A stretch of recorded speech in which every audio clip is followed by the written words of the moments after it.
Halo semua, perkenalkan nama saya Putri Nafsyolandari dengan NIM 225150607111029. Nah, di sini saya akan menjelaskan mengenai materi gaya belajar. Yuk, simak videonya. Nah, apa sih itu gaya belajar? Gaya belajar merupakan suatu kombinasi dari bagaimana seseorang menyerap dan kemudian mengatur serta mengelola informasi. Gaya belajar dapat menjelaskan perbedaan gaya belajar di antara siswa dalam setting pembelajaran yang sama.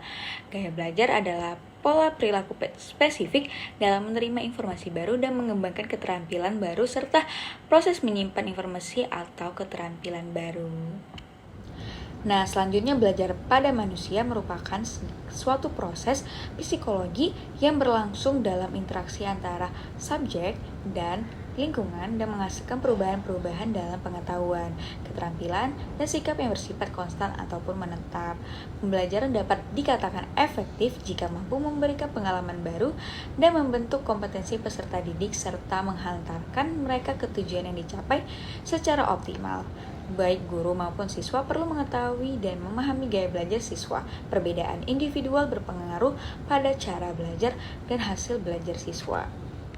Nah, dalam gaya belajar sendiri terdapat 3 bentuk utama, yaitu gaya belajar visual, gaya belajar auditori, dan gaya belajar kinestetik.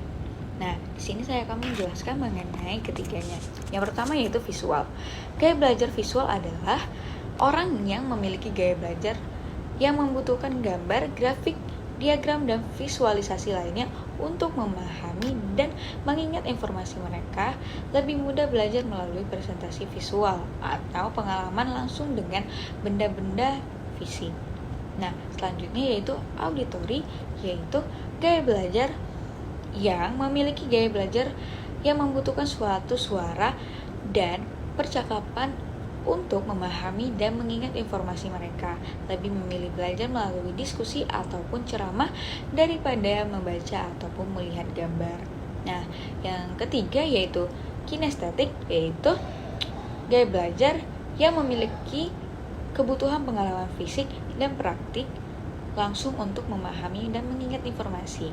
Mereka lebih memilih belajar melalui latihan ataupun simulasi daripada hanya membaca ataupun mendengar. Nah, selanjutnya saya akan menjelaskan mengenai ciri-ciri dari belajar visual. Nah, belajar visual sendiri memiliki ciri-ciri yaitu rapi dan teratur, berbicara dengan cepat, serta teliti terhadap detail dan perencana, serta pengatur jangka panjang yang baik, dan lebih suka membaca daripada dibacakan. Nah, selanjutnya itu adalah ciri-ciri gaya belajar auditori. Nah, auditori sendiri memiliki ciri-ciri mudah dan suka terganggu oleh keributan dan senang membaca dengan keras dan mendengarkan, berbicara dengan irama yang berpola, serta mempunyai masalah dengan pekerjaan yang melibatkan visualisasi. Nah, selanjutnya itu ciri-ciri gaya belajar kinestetik. Nah, kinestetik sendiri memiliki gaya belajar dengan berbicara dengan perlahan, menyentuh orang untuk mendapatkan perhatian dari mereka, menghafal dengan cara berjalan dan melihat, menggunakan kata-kata yang mengandung aksi, serta ingin melakukan segala sesuatu. Nah, selanjutnya yaitu mengenai implementasinya di dalam kehidupan. Gaya belajar visual sendiri memiliki contoh implementasi dalam kehidupan seperti ketika kita menonton video tutorial ataupun presentasi visual untuk memahami suatu konsep ataupun proses. Nah, yang kedua yaitu ketika kita membuat diagram ataupun peta konsep untuk memvisualisasikan hubungan antara ide-ide dan menggunakan grafik ataupun tabel untuk memudahkan pemahaman data atau statistik. Nah, selanjutnya yaitu implementasi gaya belajar auditori. Nah, contohnya yaitu adalah ketika kita mendengarkan podcast ataupun rekaman audio untuk memperoleh informasi, berdiskusi atau bertukar pikiran dengan orang lain untuk memperoleh pemahaman yang lebih dalam, dan membaca teks secara lantang ataupun merekam suara saat membaca untuk memperoleh pemahaman yang lebih baik. Nah, selanjutnya yaitu implementasi gaya belajar kinestetik. Nah, contohnya yaitu ketika kita praktik langsung untuk memahami suatu konsep seperti membuat sebuah produk ataupun melakukan eksperimen. Dan yang lainnya itu seperti menggunakan alat bantu seperti manipulatif ataupun model untuk memperoleh pemahaman yang lebih baik dan berlatih melalui simulasi ataupun permainan interaktif untuk memperoleh pengalaman langsung.